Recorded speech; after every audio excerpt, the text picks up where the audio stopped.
नमस्कार दोस्तों, स्वागत है आपका बालाजी एस हिंदी क्लास में। तो प्यारे दोस्तों, इस क्लास में हम यूपी ट्रिपल एस सी पेट के लिए जो विभिन्न एग्जामों में आए हुए क्वेश्चंस हैं, पिछले ईयर के एग्जाम्स में आपको करवाऊंगा। ये सीरीज आपकी बहुत ही इंपॉर्टेंट होने वाली है, क्योंकि इसमें इतिहास के जो क्वेश्चंस हैं पहले इनको मैं करवाऊंगा, फिर भूगोल के क्वेश्चंस जो विभिन्न एग्जामों में आ चुके हैं, यूपी ट्रिपल एस सी में आए हुए विभिन्न एग्जामों में करवाऊंगा। और ये बेहद इंपॉर्टेंट होंगे, क्योंकि अभी आपका एग्ज़ाम बहुत जल्दी जो है इसका डेट आ गई है और इसके फॉर्म फिल होने वाले हैं। और ये अगर आप सीरीज़ देख लेते हैं तो निश्चय ही आपको बहुत सारे क्वेश्चन हूबहू यूपी ट्रिपल एस सी में मिल जाएंगे। और ये class UP triple S C के विभिन्न एग्जाम के लिए इम्पॉर्टेंट है, लेकिन जो अभी पेट का आवेदन करने की प्रक्रिया स्टार्ट होने वाली है उसके लिए बहुत ही इम्पॉर्टेंट है। तो चलिए, ये सिंधु घाटी सभ्यता से जो क्वेश्चंस बने हैं यूपी ट्रिपल एस सी में, और तो उसको देख लेते हैं। तो ये सिंधु घाटी सभ्यता की जो है पहला क्वेश्चन है, हड़प्पा सभ्यता के एक हिस्से लोथल की खोज किसने की थी? दयाराम साहनी ने, राखाल दास बनर्जी ने, एस.आर. राव ने, आर.एस. बिष्ट ने। देखिए, यूपी ट्रिपल एस सी ग्राम विकास अधिकारी में क्वेश्चन आ चुका है। तो ये बताइए किसने की थी? तो ऑप्शन नंबर आपका दोस्तों सही हो जाएगा। जो लोथल की खोज की थी वो एस.आर. राव ने की थी, जो कि ऑप्शन नंबर सी दोस्तों आपका सही हो जाएगा। ये अहमदपुर जिले के भोगवा नदी के तट पर स्थित लोथल की खोज एस.आर. राव ने वर्ष 1955 और 62 में की थी। चलिए अगला क्वेश्चन देखते हैं। हड़प्पा काल का इसमें से कौन सा नगर 3 भागों में विभाजित था? लोथल, मोहनजोदड़ो, कालीबंगा और धोलावीरा। तो ऑप्शन नंबर आपका दोस्तों क्या सही हो जाएगा, बताइए। तो 3 नगरों में विभाजित था दोस्तों, ये आपका हो जाएगा, ये आपका होगा धौलावीरा, जो कि ऑप्शन नंबर आपका डी सही हो जाएगा। ऑप्शन नंबर डी दोस्तों सही हो जाएगा, क्योंकि हड़प्पा काल का धौलावीरा नगर 3 नगरों में विभाजित था और यह गुजरात राज्य के कच्छ जिले में स्थित है और इसे स्थानीय रूप से कोटदा टिब्बा के नाम से भी जानते हैं। चलिए अगला है, सिंधु घाटी सभ्यता के बारे में निम्न में से कौन सा कथन सत्य है? सिंधु लोग कपास का उत्पादन करने वाले पहले थे। उन्होंने लकड़ी के बक्से में अनाज भंडारित किया। सिंधु घाटी सभ्यता पंजाब, सिंध, बलूचिस्तान, गुजरात, राजस्थान और पश्चिम बंगाल के कुछ हिस्सों को कवर करती है। और अगला आपका, सिंधु के लोग कुत्तों, बिल्लियों और घोड़ों को बड़े पैमाने पर पालते थे। बताइए, देखिए यूपी ट्रिपल एस सी 2018 में ग्राम विकास अधिकारी में आया हुआ क्वेश्चन से बताइए, तो इसका उत्तर क्या हो जाएगा? तो ये उत्तर आपका दोस्तों हो जाएगा ऑप्शन नंबर ए, सिंधु लोग कपास का उत्पादन करने वाले पहले थे, जो कि ऑप्शन नंबर ए आपका इसका दोस्तों सही हो जाएगा। क्योंकि यहाँ से प्राप्त वनस्पति अवशेष के आधार पर कहा जा सकता है कि यहाँ के लोग गेहूं, जौ, ज्वार, बाजरा और चावल की खेती करते थे। चलिए अगला है, मोहनजोदड़ो शब्द का अर्थ क्या है? पसंदीदा शहर, माउंट ऑफ द डेड, रहने की जगह और एक बाजार क्षेत्र। बताइए, तो ऑप्शन नंबर आपका दोस्तों क्या सही हो जाएगा? ये आपका हो जाएगा माउंट ऑफ द डेड, जो कि ऑप्शन नंबर बी आपका दोस्तों सही हो जाएगा।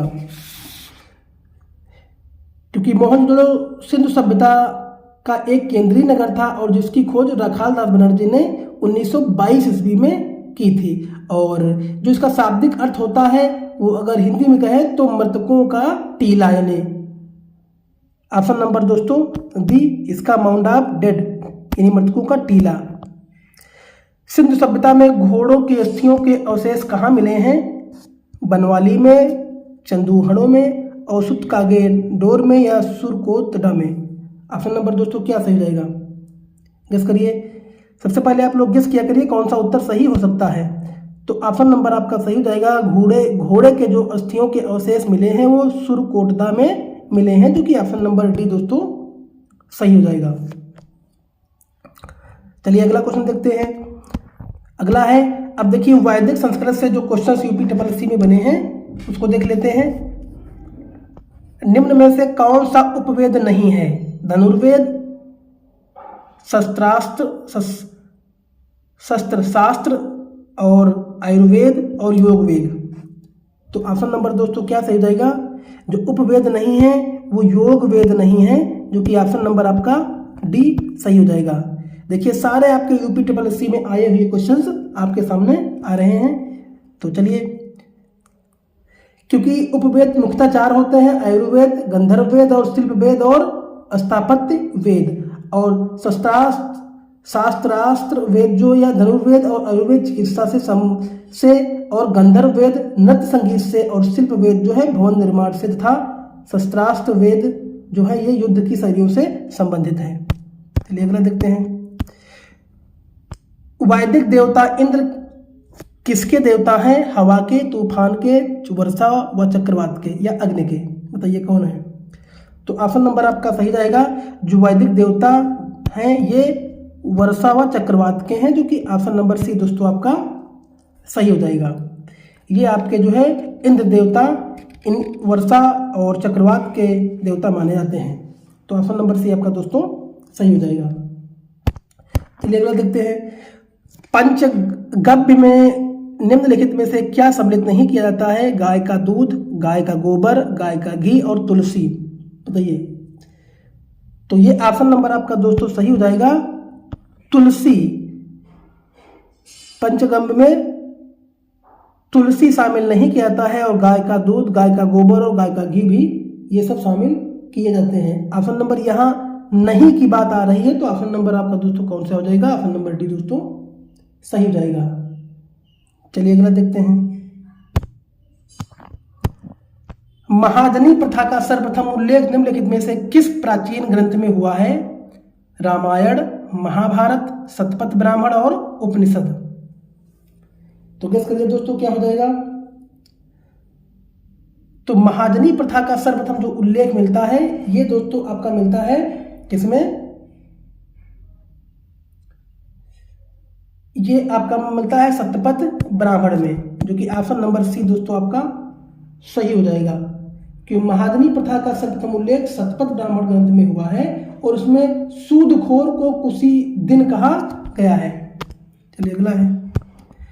शतपथ ब्राह्मण और तैत्तिरीय ब्राह्मण निम्न में से किसके के ब्राह्मण मूल पाठ है? यजुर्वेद के, अथर्ववेद के या सामवेद के या अथर्ववेद के? बताइए। तो ऑप्शन नंबर दोस्तों आपका सही हो जाएगा। जो शतपथ ब्राह्मण है ये आपका यजुर्वेद के हैं। किसके हैं? यजुर्वेद के, जो कि ऑप्शन नंबर बी दोस्तों आपका सही हो जाएगा। दोस्तों ये बहुत ही इंपॉर्टेंट सीरीज आपके लिए होने वाली है, खासकर यूपी ट्रिपल एससी के अंतर्गत जो पेट होने वाला है, अगर उसकी आप तैयारी कर रहे हैं तो बहुत ही इंपॉर्टेंट होने वाला है। ये सारे question UP triple SC base आपको मिलते हैं और आगे जो भी मैं सीरीज ये चलेगी लगातार, इसमें आपके यही साल विभिन्न एग्जामों में आए हुए क्वेश्चंस मिलेंगे। और अगर आप इसको देख लेते हैं तो निश्चय ही आपको बहुत सारे एग्जाम्स में फायदा मिलने वाला है। चलिए अगला है। वेदों के गद्य प्रकरण क्या कहलाते हैं? उपनिषद, संहिता, ब्राह्मण और अरण्य। तो ये दोस्तों आपका हो जाएगा वेदों के गद्य प्रकरण जो कहलाते हैं वो दोस्तों ब्राह्मण कहलाते हैं, जो कि ऑप्शन नंबर सी दोस्तों सही हो जाएगा। और वेदों के गद्य प्रकरण ब्राह्मण कहलाते हैं और ऋग्वेद के ब्राह्मण ग्रंथ ऐतरेय और कौशिकी हैं और यजुर्वेद के शतपथ और तैत्तिरीय हैं और सामवेद का पंचविश व अथर्ववेद है व गोपथ है। तो ये इसके और कुछ अन्य फैक्टर है। चलिए अगला है। प्राचीनतम वेद कौन सा है? बताइए कौन सा है? सामवेद, ऋग्वेद, अथर्ववेद और यजुर्वेद। तो आपका ऑप्शन नंबर दोस्तों सही हो जाएगा। जो आपका सबसे प्राचीन वेद माना जाता है वो आपका ऋग्वेद माना जाता है। इसके अलावा आपके 4 वेद माने गए हैं, ऋग्वेद, सामवेद, यजुर्वेद और अथर्ववेद। तो आपका सबसे प्राचीन आपका ऋग्वेद ही है। तो ऑप्शन नंबर बी दोस्तों आपका सही हो जाएगा। चलिए आगे देखते हैं। ऋग्वेद में निहित गायत्री मंत्र किस देवता को समर्पित है? तो ये जो आपका हो जाएगा गायत्री मंत्र, ये किस देवता को है?